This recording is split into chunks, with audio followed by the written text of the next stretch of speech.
Boa noite. Já vou te chamar, Maria Célia.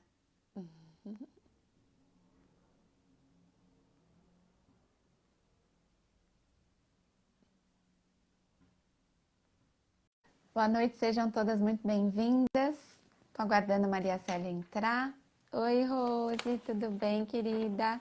Obrigada por estar aqui. Natália. Mandei convite para Maria Célia, ela já deve estar entrando. Hoje a gente vai falar sobre morte e criança, como é que a gente vai tratar esse assunto, como é que a gente pode preparar os pais para falar sobre morte com as crianças.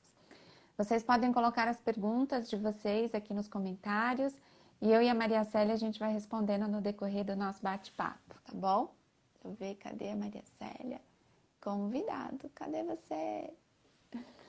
Bom, esse é um tema um tanto quanto emblemático e algumas pessoas deixaram algumas perguntas aqui pra gente. Não entrou, peraí. Vamos ver. Coloca aqui, Maria Célia, para você falar ao vivo, tá dizendo convidado. Tenta se candidatar para ser a pessoa que vai participar aqui com a gente. Tipo, participar ao vivo aqui de novo. Convidar. Vamos ver se foi agora.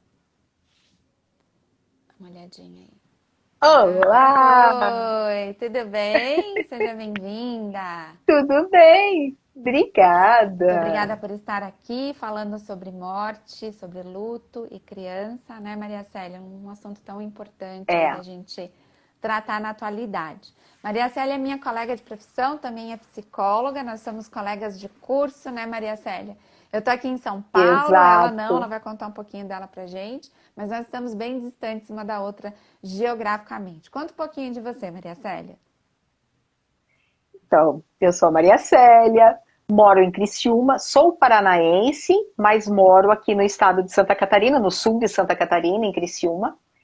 E desde a minha graduação, o que sempre me chamou a atenção, Sônia e a todos que estão aqui conosco, sempre foi a questão morte, porque é um momento tão singular. Eu creio que é o momento em que mais nos afeta de uma maneira muito particular. Sim. E isso me chamava muito a atenção quando eu estava fazendo a graduação. Então, eu foquei a minha graduação já estudando isso. Então, eu sempre fui uma estudiosa, não da morte em si, mas de todos esses sentimentos, sabe, Sônia? E acabou acontecendo a minha formação em psicologia da saúde hospitalar e fui trabalhar num hospital. Uau. E o meu foco era UTI. UTI e pacientes críticos. O que se chama dentro da medicina pacientes críticos? Pacientes com morte encefálica. Sim. E o que eu sempre via, claro, além de todo o desespero das pessoas receber uma notícia de morte, tudo, era como contar, Perfeito. como falar com as crianças. Então eles chegavam com as crianças para mim no hospital, para que eu organizasse esse contar. E o meu foco sempre foi adulto. Só que, claro, você sabe, né, Sônia, a gente acaba conhecendo um pouco de tudo, né, na própria graduação, as próprias grades que eu fiz das especializações em perdas e luto, falava-se também da criança. Sim, sim. E como mãe, eu sempre me incomodei nessa questão assim, esconder algo da criança, Sim, perfeito. Muito bom. né? E eu sempre tinha esse incômodo e os pais chegavam e diziam assim, mas não conta. Sim, muito comum. Peraí, mas o que, exato, o que você vai dizer para a criança quando ela vê que passou uma semana, duas, três, quatro, o pai não voltou para Sim, casa, sim, sim. né? Olha a angústia dessa criança. E aí, quando nós nos conhecemos no curso, sabe quando brilha os olhos e fala assim, uau, alguém para dividir isso comigo, Sim, sim. né? Alguém que estuda realmente toda essa questão do como falar, o que falar.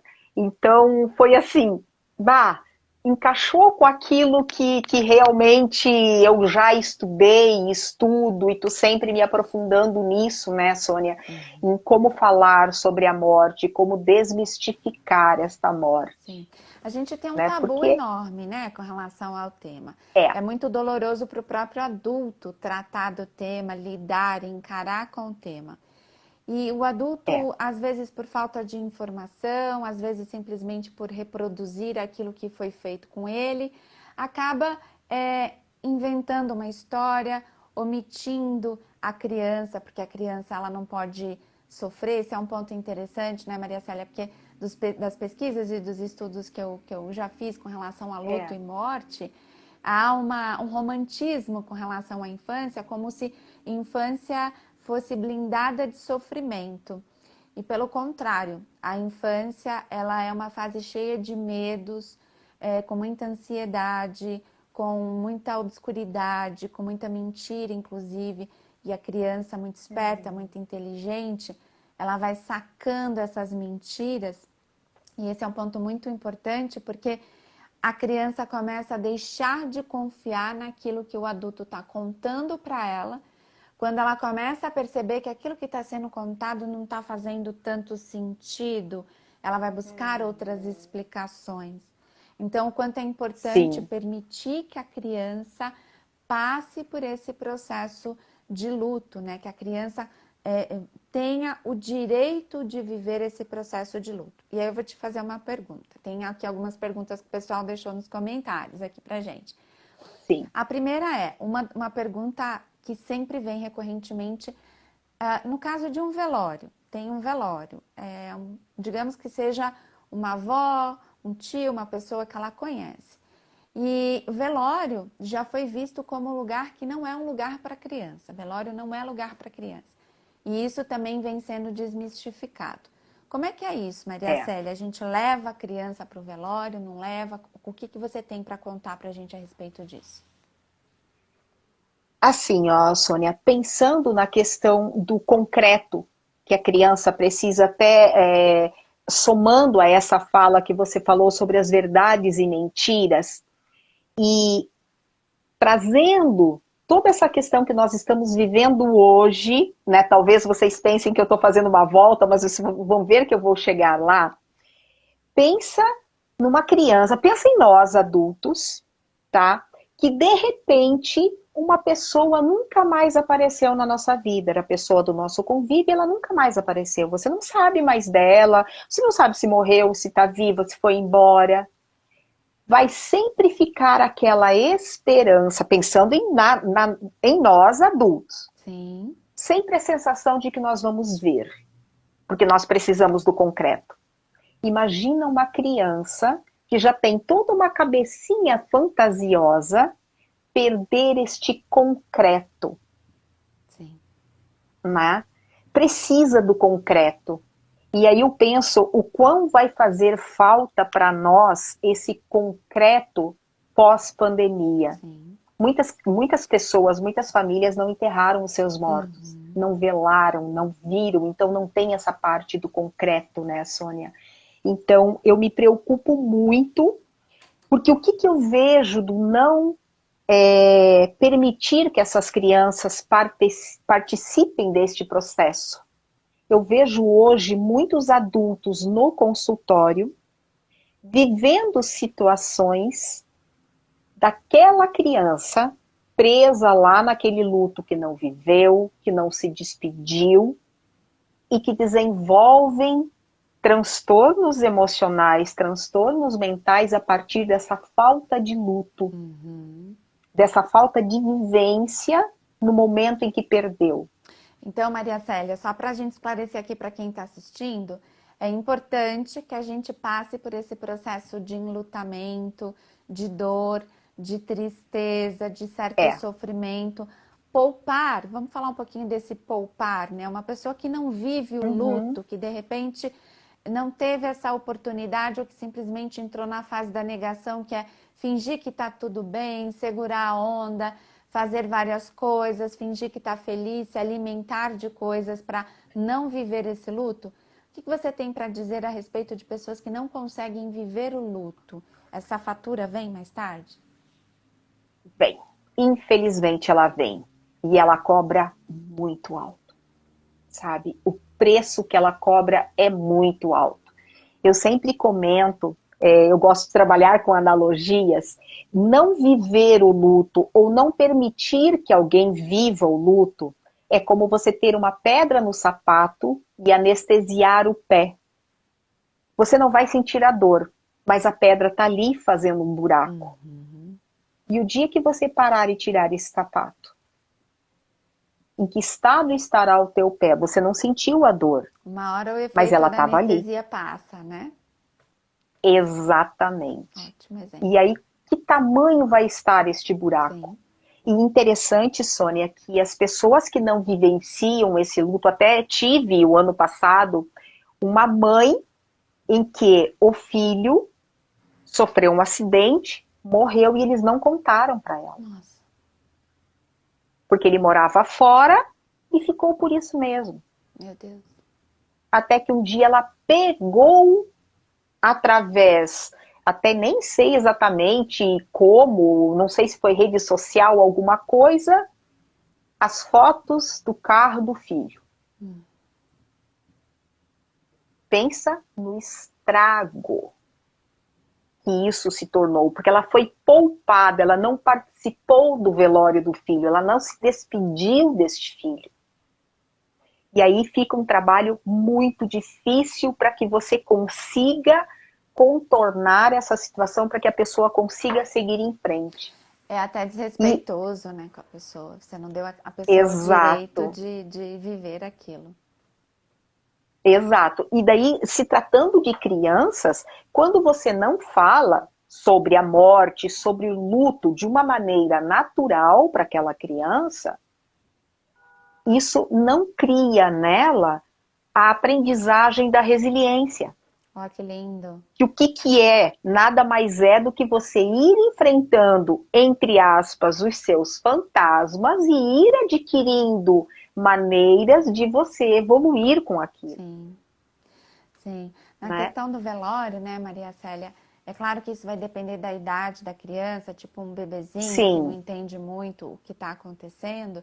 Inclusive, eu vou trazer um caso aqui polêmico da atualidade para nós, que as pessoas trouxeram essa pergunta aqui para a gente, né, da Marília Mendonça, que a criança tenha o direito de participar disso também. Então, se a criança tiver ali uma idade já capaz de abstrair o que está acontecendo a partir de 6 anos de idade, até um pouquinho antes, mas é considerado a partir de 6 anos que ela já entende muito bem as coisas. Primeiro, explicar para a criança o que é um velório, o que a gente vai encontrar nesse velório, o que a gente pode encontrar, que as pessoas choram, Exato. que as pessoas estarão tristes, que é um lugar silenciado, que é um lugar... Então, explicar para a criança como esse ambiente será e o que se espera do comportamento nesse espaço para que ela consiga se adequar àquilo que está sendo, aquilo que está acontecendo, aquilo que está sendo solicitado a ela. Agora vamos lá. O caso da Marília Mendonça, que deixou um filho de 2 aninhos, fizeram essa pergunta aqui. Como é que conta para essa criança o que aconteceu com a mãe dele? O que você tem para contar para a gente a respeito disso? Na verdade, como eu falei para você, eu acho que você é mais especialista na área infantil do que eu, né? Mas assim, eu defendo que você precisa compreender, os familiares precisam, acima de tudo, compreender como é esse entendimento dessa criança com relação à perda. Sim. E você pode usar, porque a criança é interessante porque é muito contraditório essa questão da morte para a criança. Nós temos toda uma questão de crenças envolvendo, a criança não tem.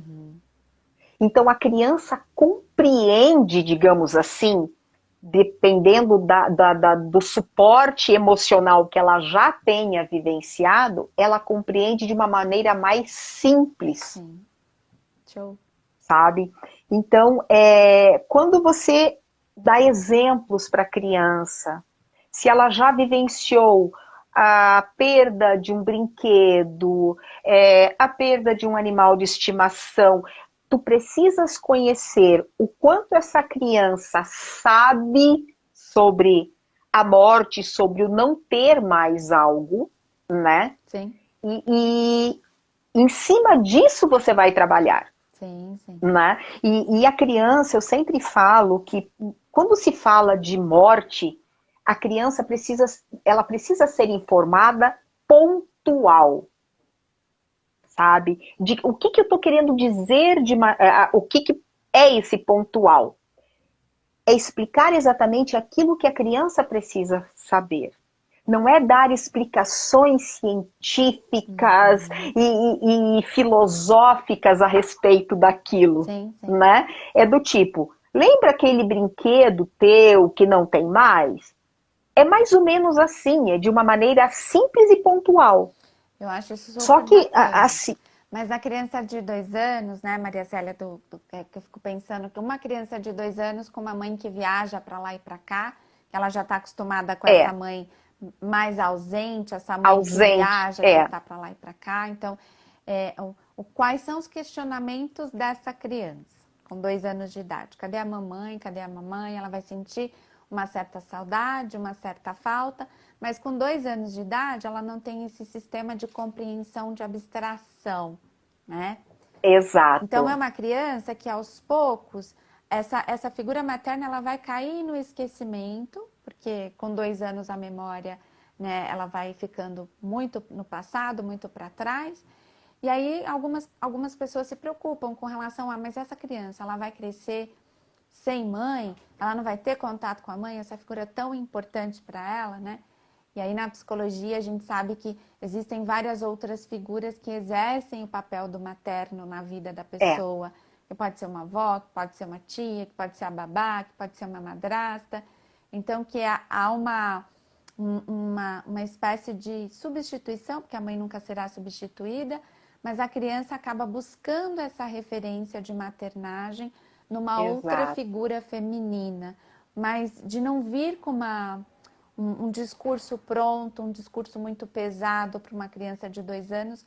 Não há necessidade disso, ela não tem ferramentas para compreender isso e as coisas vão acontecendo de uma forma que lá no futuro isso vai ser explicado para ela quando ela questionar, mas que agora é só sentir e deixar passar o momento que as coisas vão acontecendo quase que naturalmente, não é isso? Exatamente. É exatamente isso, porque aí o que que acontece, né, Sônia? Porque o adulto, quando ele vai conversar com uma criança, ele pega tudo aquilo que ele compreende, tudo aquilo que ele tem como crenças a respeito daquilo, todo aquele pesar que ele carrega, e muitas vezes ele passa isso para essa criança. Sim, é verdade. E aí a criança acaba compreendendo aquilo a partir da ótica do outro e não a partir da ótica dele. Sim, Então, vamos pensar nessas pessoas famosas que morrem. Os velórios em si são sempre muito. Deixa eu pegar uma palavra que não fique pesada.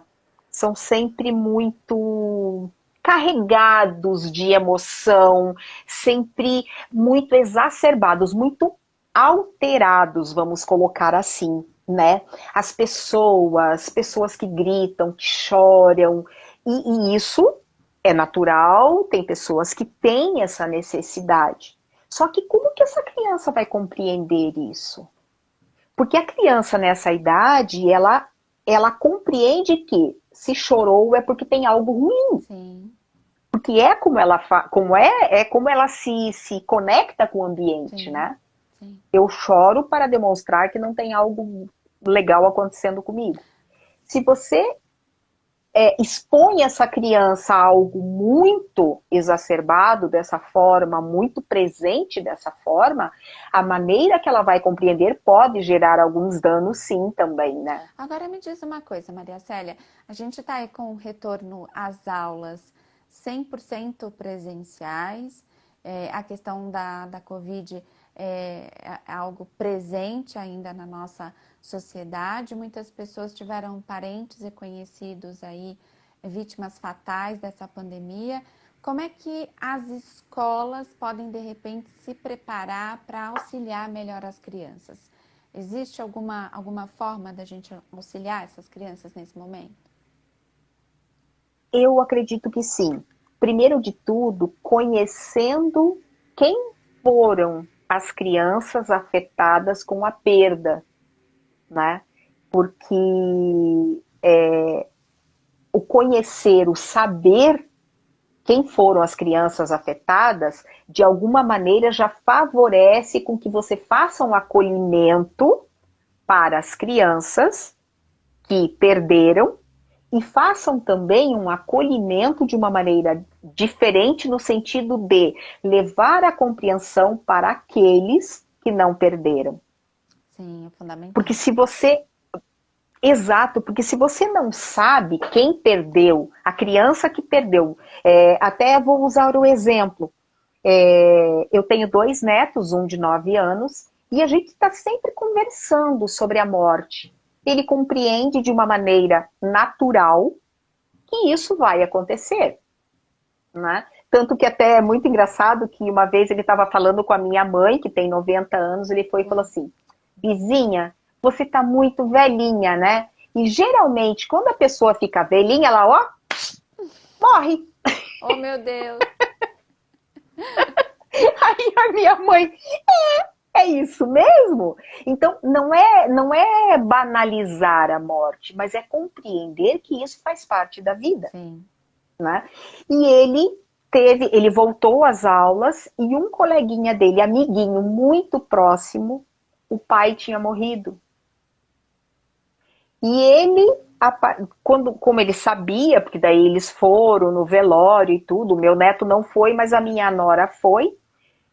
E quando ele recebeu esse coleguinha que estava triste, o meu neto foi conversar com ele. A professora ficou encantada com as palavras do meu neto, de acolhimento, de dizer que. Aí ele comentou: eu entendo que deve estar ruim para você, eu não sei como é que é, eu acho que eu não ia conseguir ficar sem o meu papai. E foi conversando com ele de uma maneira que ele ouvia a gente conversar.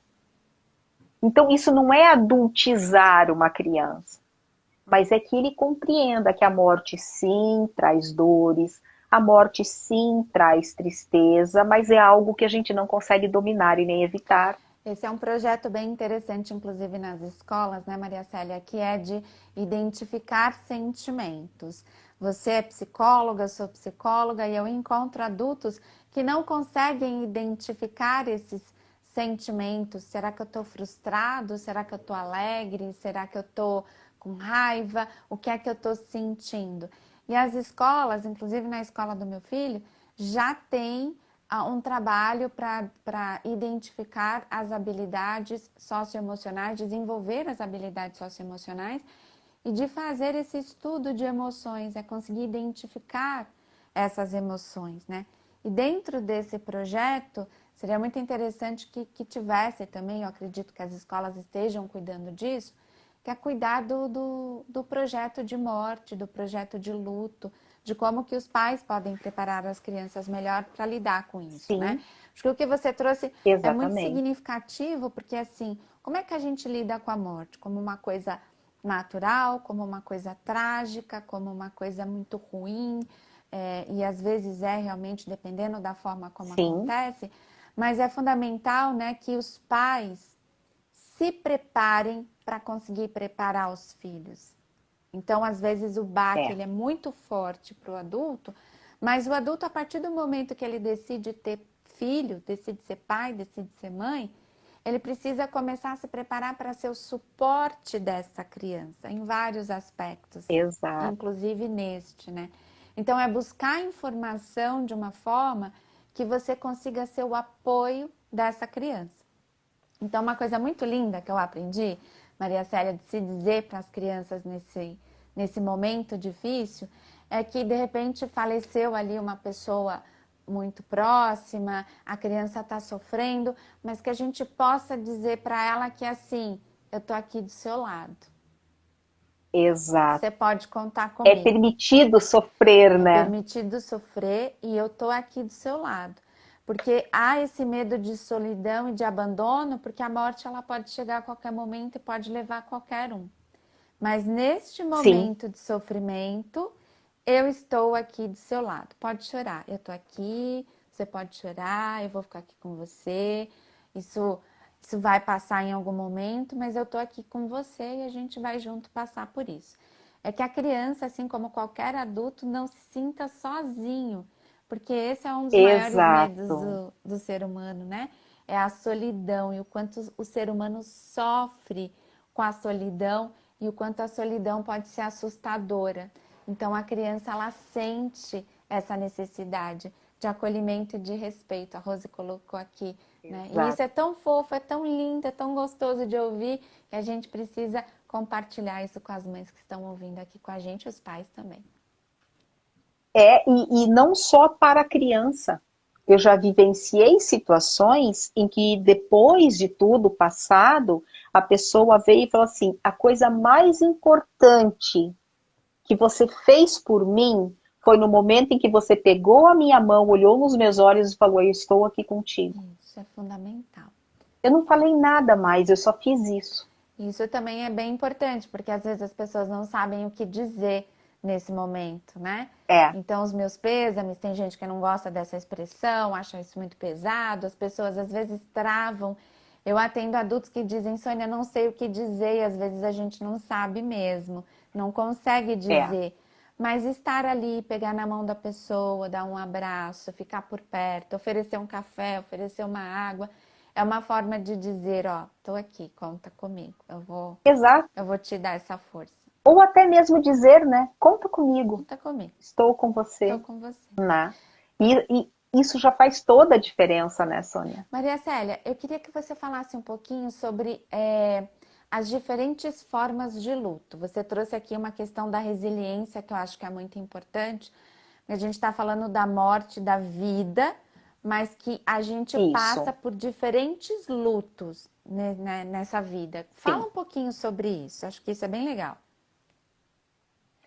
Na verdade, existe. Porque o luto, ele é o sentimento a partir de uma perda. Essa perda pode ser morte, mas pode ser perda de emprego, perda de membro, amputação de membro, né? Perda de fases da vida. A mulher quando entra na menopausa, o homem na andropausa, a mulher quando precisa fazer uma esterectomia e não pode ter filhos. Tudo isso são perdas. E se você for analisar, Sônia, todos os dias nós passamos por perdas. Todas as vezes que você se depara com algo que você precisa escolher, você abriu mão de algo. Fantástico. Dependendo da maneira que você lida com essa escolha, você vai gerar um luto, um sentimento de luto para ti. Sim, fantástico. Tá? Então, eu gosto de dar exemplos bem simples também. Se você ama coxinha e ama brigadeiro, e você só pode comer um, e você escolhe a coxinha, mas come a coxinha pensando no brigadeiro, tu entrou num processo de enlutamento. Sim. Você não vivenciou o momento de degustar a coxinha e está sofrendo por não ter comido o brigadeiro. Sim. Então, para você ver como o luto, o enlutamento, ele é desde as pequenas coisas. Sim. Eu não estou querendo dizer que tudo isso gera sofrimento. Vai depender de como você enfrenta isso. Né? Então, assim, saída dos filhos de casa, casamento dos filhos, separação, mudança de escola para as crianças. Sim, fantástico. Porque existem pais, por exemplo, que eles não conversam com os filhos que eles vão se mudar. Eles simplesmente, não, criança não precisa saber de conversa de adulto. Verdade. E aí eles se mudam E daqui a pouco a criança se depara numa nova escola, longe dos amiguinhos, longe de tudo, ou mudam de endereço, né? E aí a criança pode entrar no enlutamento. Cadê tudo aquilo que eu tinha? Não tem mais a minha casa, não tem mais os meus amiguinhos, eu mudei de escola. E eu vejo adultos trazendo isso como sofrimento que ficou guardado. Isso que você está trazendo é fantástico, porque essa falta de comunicação com a criança, desconsiderando o quanto a criança tem o direito de falar, o quanto a criança tem o direito de perguntar, de questionar as coisas, né, Maria Célia? Eu estou lendo um livro, É. chama-se O Novo Poder, é fantástico, fica aqui como dica para vocês. Fala desse novo mundo digital, essas coisas que a gente está trabalhando agora aqui, como o Uhum. Instagram. Mas é fantástico porque eles fazem comparações com as gerações do antigo poder e do novo poder. E que no antigo poder Uhum. manda quem pode, obedece quem tem juízo. E que no novo poder, vai eu falar isso para Vinícius, que é meu filho de 12 anos, que manda quem pode, obedece quem tem juízo, né? Vai a gente, de repente, falar para a criança que ela não pode Isso. falar, crítica com o Google, com o YouTube, com Google Teams, todas essas tecnologias aí com as notícias na palma da mão. Ele sabe que ele É. tem direito de questionar e ele sabe que tem o direito de participar. Mas nós ainda temos pais e mães fechados para essa possibilidade, reproduzindo o modelo da educação deles. E aí eu não posso deixar de dizer que tanto o luto quanto a ansiedade, porque uma criança que de repente é mudada de escola sem a devida comunicação, a devida tratativa, a devida preparação, ela está desambientada, num lugar estranho, sem os amigos dela, de repente ela entra num processo de ansiedade, depois de depressão. Nós temos É. esses números aumentados significativamente com crianças. A adolescência é uma fase característica com muita ansiedade, com muita depressão, esses números estão aumentando. E os números de suicídio, já que a gente está falando de morte, É. né? No Brasil, a terceira maior causa de morte entre adolescentes e jovens de até aproximadamente 24 anos já é o suicídio. Então, nós precisamos olhar para esses dados com mais seriedade para que os pais se responsabilizem por essas preparações.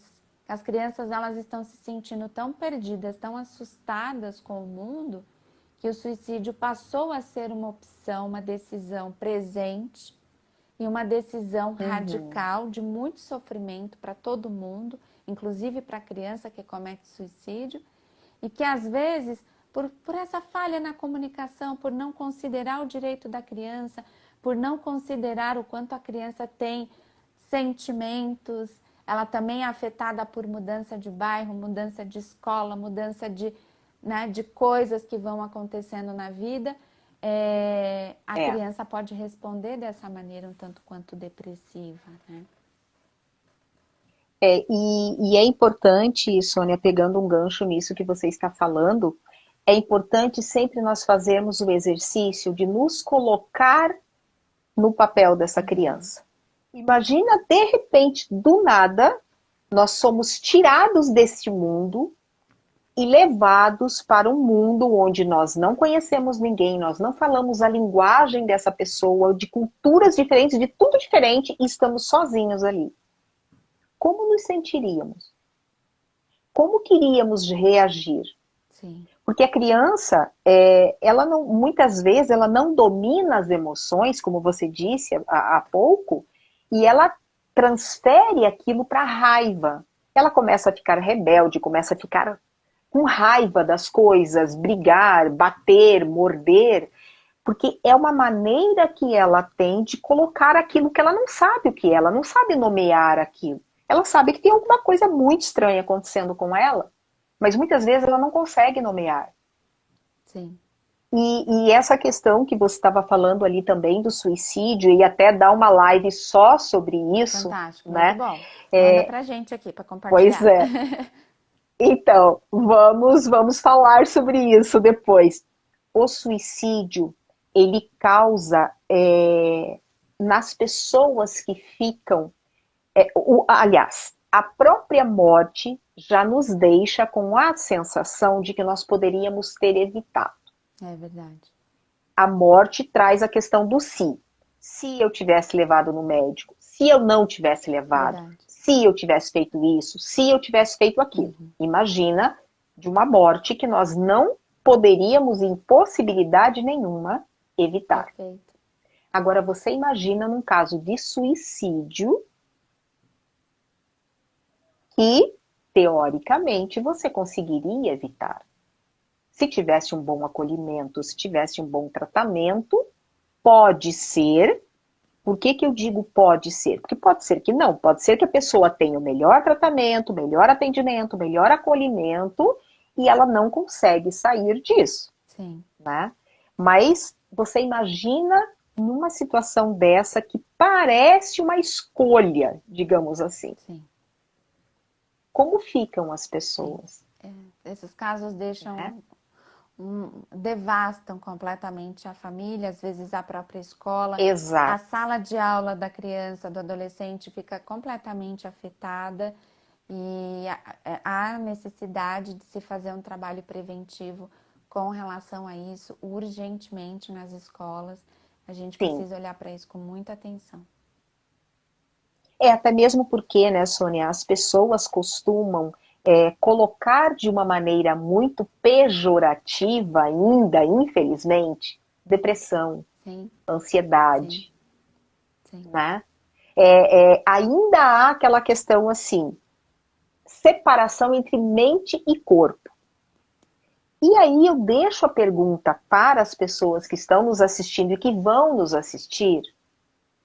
Faça um exercício de pensar onde seus pensamentos ficam guardados. Tem um lugar que ele fica guardado? O nosso coração tem um lugar que fica guardado. O nosso estômago tem um lugar que fica guardado. Sim. Mas e os nossos sentimentos? Os nossos pensamentos? Onde estão? Estão dentro de nós em algum lugar.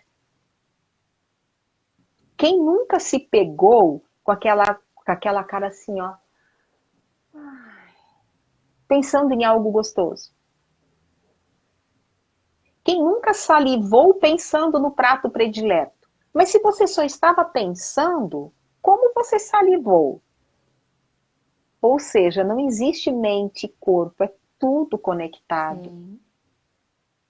Então, tudo que nós pensamos e tudo que nós sentimos, o nosso corpo vai reagir, tanto a favor contra. E Maria Célia, quando uma pessoa entra num processo de luto, morreu uma pessoa próxima, sei lá, pode ser pessoas próximas da família nuclear, pai, mãe, filhos, morreu uma pessoa próxima. Qual é o período considerado como saudável para luto? Considerando a pessoa está triste, ela não tem vontade de fazer coisas, né? Porque a gente sabe que dependendo desse processo, a pessoa pode entrar em depressão ou não. Acho que essa é uma informação importante. Até que ponto é luto, eu considero como luto, e depois eu começo a ter um pouco mais de atenção, eu falo, opa, agora já deu, a gente precisa tomar um pouco mais de cuidado porque a pessoa se deprimiu. Como é que a gente desenha essa linha assim para as pessoas entenderem isso melhor? Nossa, é uma linha muito difícil de você conseguir, sabe, delimitar. Mas existem alguns sinais importantes que devemos prestar atenção. Primeiro de tudo, o vínculo que você tem com essa pessoa vai determinar o tempo de luto. Então não existe, é uma semana, são 2 semanas, tá? O que precisa começar a ficar muito claro a determinação de que isso está ficando patológico, essa tristeza. Quando você não consegue retomar a tua vida. Show. O luto em si, aquele sentimento, ele passa a ser a prioridade na tua vida. Sim. Eu não sei se eu consegui me fazer compreender. Porque assim, é muito difícil você colocar em palavras isso. Mas os primeiros momentos, os primeiros dias, realmente é muito complicado, sim, mas mesmo assim, você vai seguindo. sim. Você muitas vezes tem a inapetência, ou seja, não tenho fome, ou eu tenho fome demais. Isso tudo são processos do luto. Sim. Chorar muito, não ter vontade de sair da cama, não ter vontade. Que, assim, são sintomas muito parecidos com a depressão. Uhum. Sim. Só que o que, que você começa a observar da pessoa quando esse luto está virando, passando para um estado depressivo? Porque tem o estado deprimido, né? Que é o humor deprimido, a tristeza profunda, e a depressão, que é a doença. Né? Então, isso precisa ficar. Quando a pessoa não está conseguindo seguir em absolutamente nada da área dela. Sim. Ela não vai mais para o trabalho, ela praticamente abandona o trabalho, ela não quer mais ir, ela não sente mais. Então, tudo isso são sinais de alerta. Sim. Mas essa dor está muito grande, procura um especialista, Sim. Sim. Sim. né? Procura uma pessoa, Conversa. procura Procura alguém rede que de vai te apoio. ouvir exatamente, rede de Mas aí apoio. tem um ponto importante, Maria Célia. Que a pessoa, quando ela está em luto e já caminhando para uma depressão, esse luto está muito complicado para ela, muito próximo à pessoa que faleceu, ela não consegue pedir ajuda. Eu acho que esse é um ponto interessante. Ela não consegue acionar a rede de apoio. Na verdade, ela não quer falar com Sim, ninguém. Todo mundo que procura por ela, ela não responde, ela não dá notícias. E aí é muito importante que quem esteja por perto, as pessoas próximas, que essas pessoas estejam em alerta, que estejam observando muito o comportamento, para que essas exato, pessoas consigam pedir ajuda por ela. Então, exatamente. estou acompanhando um caso aqui de uma senhora que ela dorme até 3 horas da tarde todos os dias. Né? Ela dorme até 3 horas da tarde todos os dias. Uhum. E aí chega de noite, ela não tem sono, aí ela come o que não deveria, aí ela não toma os remédios, ela não se cuida. E aí a filha fala: opa, precisa de ajuda. E aí ela: Exato. não, eu não preciso de ajuda, isso vai passar, isso só o tempo vai passar. E aí a filha veio de novo, olha, não, você precisa de ajuda, e aí leva. Né? Então é muito importante porque a gente vive numa sociedade, Maria Célia, a sociedade da culpa. Tem um aluno meu aqui, o Leandro, estudou É. comigo lá na Uninove, agora ele é psicólogo também. Eu adoro quando os meus alunos fazem psicologia e vão todo mundo aqui para nossa Ah, raia da pois é. psicologia, né, Leandro? Comenta aí. E a gente vai considerando o quanto as pessoas elas são culpabilizadas por conta daquilo que vai acontecendo com elas. O Drauzio Varela tem um artigo muito legal que fala sobre o quanto nos hospitais, por exemplo, e eu vivi um pouco disso com uma pessoa da minha família, o quanto as pessoas são culpabilizadas no sentido de, ah, tá passando mal? Tá. Mas o que que aconteceu? Convulsionou? Convulsionou.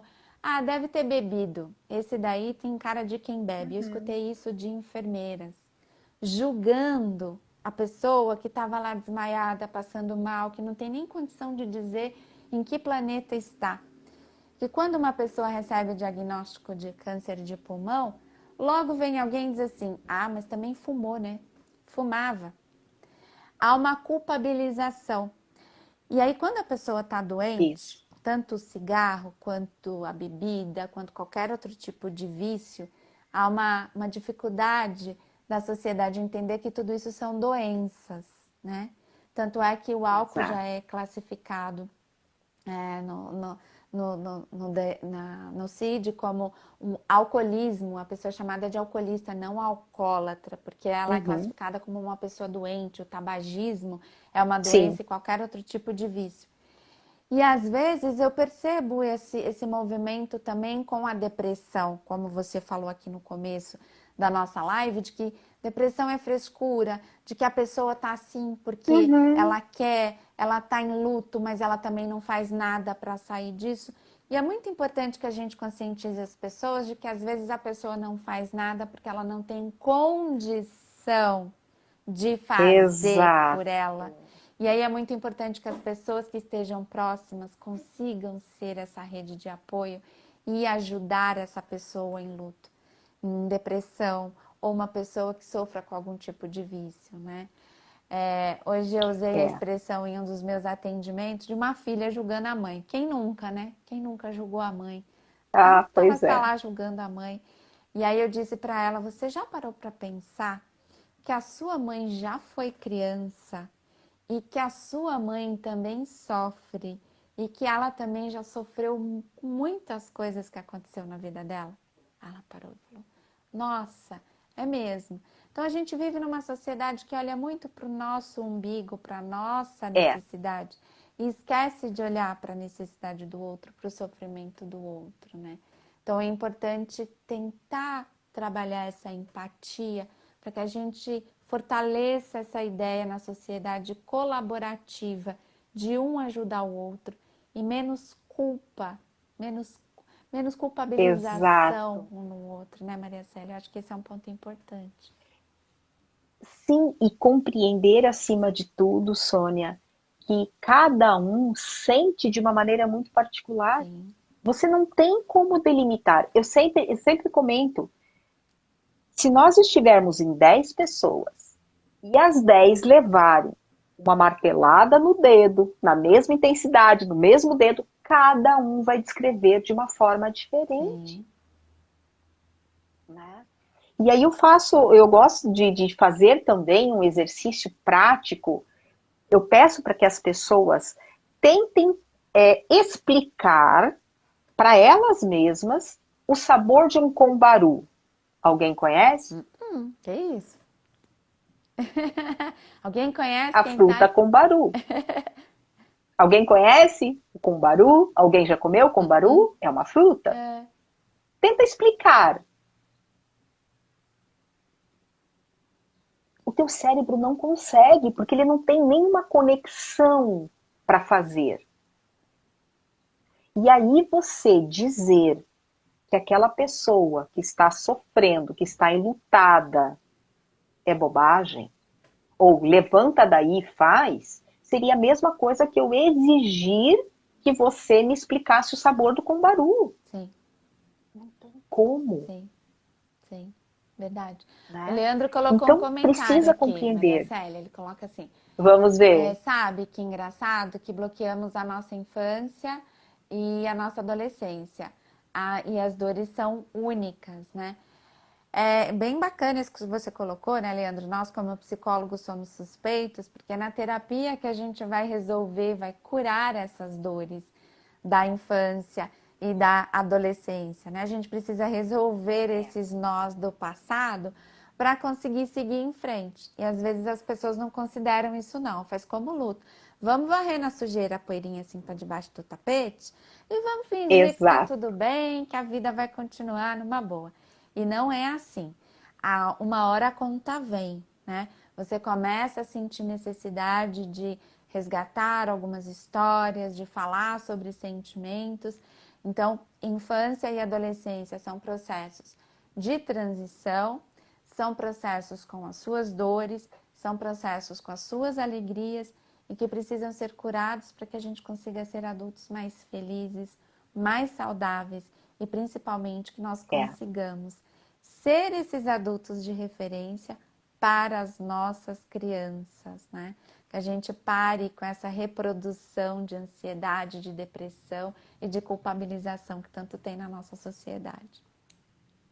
Exatamente. E tem pais que a gente vê, até no dia a dia, a criança cai, a primeira coisa que você faz é jogar a culpa nela. Tá vendo? Falei para você não Tá correr? vendo? Tava correndo. Exatamente, perfeito. Quem é que. Exatamente. Quando ela estava correndo, ela não estava correndo pensando ou desejando cair. Ela estava Isso experimentando. é fantástico, porque às vezes as pessoas acabam culpando uma pessoa que está sofrendo, né? Ah, você É, está sofrendo com o seu filho, ou você está sofrendo com uma separação, ah lá, mas também não sabe escolher namorado. Peraí, a pessoa está vivendo, a pessoa está experimentando, o sofrimento faz parte da vida. o sofrimento, o desenvolvimento, os desafios. E não é que a pessoa tenha buscado isso propositalmente, talvez ela não tenha escolhido isso de uma maneira tão consciente, mas essas coisas fazem parte da Sim, vida, né? Faz parte do desenvolvimento. Maria faz. Célia, Quando a gente come uma comida, como é que a gente sabe, né, se vai fazer mal ou não? a gente tá aqui já nos minutinhos finais, tá? Tá faltando 10 minutinhos pra gente terminar a nossa Sério? live. Quem quiser deixar pergunta aqui, semana que vem a gente vai fazer live de novo às 19 horas aqui. Tô voltando com as lives às 19, estão todos convidados para participar aqui comigo toda segunda-feira. Maria Célia já está convidada para voltar. Qualquer dia eu que vou lá no Instagram dela para a gente falar também sobre Isso, mães, pais e luto e tudo isso que a gente falou aqui. E eu queria saber, assim, se você tem um sim. recadinho para as mães e para os pais e para quem está assistindo a gente aqui, qual é a mensagem que você gostaria de deixar para eles? Acho que isso é importante. É, primeiro de tudo, cuida daquilo que você tem para que você possa dar o melhor para o outro. Porque se você não desenvolve aquilo que você tem de melhor, você não consegue doar. Você não consegue dar porque você não tem. Sim. Então, cuida de ti. Outro exemplo, então, só para fechar. Por que que nos aviões as pessoas mandam coloque a máscara em você primeiro e depois na criança? Porque se você não estiver bem, você não vai conseguir salvar a tua criança. Então, cuida da tua criança, de você. Cuida de você para que você possa cuidar do outro. É esse o recado assim que eu quero deixar para todos que nos assistiram e que vão nos assistir depois. Maria Célia, eu preparei um post essa semana que dizia o seguinte: quando meu filho fez 1 ano de idade, eu estava em dúvida se eu ia fazer festa de aniversário. E aí você sabe que tem todo um marketing de buffet, tem toda uma campanha de consumismo. E eu tava nessa crise. Será que eu vou fazer? Será que eu não vou fazer? Será que faz essa festa? Será que não faz? E aí eu tava numa aula, numa pós-graduação, uma professora disse assim: claro que você tem que fazer. Seu filho só vai fazer 1 ano na vida, uma vez. Eu falei, meu Deus, é mesmo? É a única oportunidade que eu tenho de fazer uma festa de 1 ano do meu filho. Olha eu. É a única oportunidade que eu tenho de fazer. Doida para convencer meu marido de fazer uma festa de 1 ano para meu filho. Vamos fazer. É a única vez que ele vai fazer 1 ano. Eu preciso fazer essa festa. E ela contou, e eu li a história do Brasil, que as chances de sobrevivência de uma criança passar de 1 ano de idade, elas eram mínimas. Pra você ter uma ideia, Dom Pedro teve 7 irmãos antes dele, todos eles morreram antes dos 7 anos de idade. As crianças morriam com as doenças, catapora, Uhum. sarampo, tudo que a gente já não tem mais. Sim, E aí eu usei isso, eu pensei, gente, mas se a gente pensar que se eu pensar que o meu filho só vai fazer 1 ano uma vez, isso aciona em mim um senso de urgência, de que eu preciso cuidar dele, fazer por ele o meu melhor, sempre. Mas ele só vai ter 12 anos uma vez na vida. Mas ele só vai ter 10 anos uma vez na vida. E às vezes as pessoas não se dão conta disso. Elas acham que a gente vai viver para sempre e que os filhos vão é. continuar pequenos para sempre. Então, o meu recado é: faça o seu melhor hoje, porque não vai ter outro Hoje. hoje igual hoje. E para isso a gente precisa buscar informação, buscar referências para que a gente possa cuidar dessas crianças com muito amor, né? Quero dar Perfeito. dois conselhos aqui. Eu gosto muito de trabalhar através de livros e filmes, né? Uhum. Então eu quero indicar para vocês um livro para trabalhar o conceito de morte com as crianças. Chama-se Colcha de Retalhos. Depois eu vou printar e vou colocar nos stories para vocês. É muito lindo, é a vovó costurando uma coxa de retalhos, a bermuda do papai, o pijama da mamãe, o vestido, e ela vai costurando. E é um livro que vai falar sobre saudade e vai falar sobre morte de uma maneira muito linda, muito sutil e também muito profunda, tá? Então fica aqui a dica. E eu gosto de um filme fofo, chama-se Up, Altas Aventuras, que também vai falar de morte. É um senhor apaixonado, lindo, conta uma linda história de amor, mas de repente ele fica viúvo. E aí a vida muda completamente. É uma história Muda linda completamente. que faz uma provocação sobre morte. Você assistiu? Já assistiu? Já, Maravilhoso. já. Então, existem vários livros e vários filmes. O Rei Leão, que vai trabalhar a questão da morte do pai, que é Sim, fantástico. E aí é importante que a gente vá buscando essas referências para ir trazendo esse assunto para o cotidiano e para o bate-papo com as crianças. Maria Célia, quero agradecer imensamente a tua presença aqui, a todos que estão aqui. Leandro, te imagino. espero nas próximas. É muito bom falar com vocês e conseguir compartilhar um pouco do nosso conhecimento. Sônia, gratidão pelo convite e espero você agora no meu Instagram para nós fazermos uma live. Combinado. Gente, obrigada por estar aqui. Um beijo, fiquem com Deus. Até a próxima. Tchau. Beijo, gente. Tchau, tchau.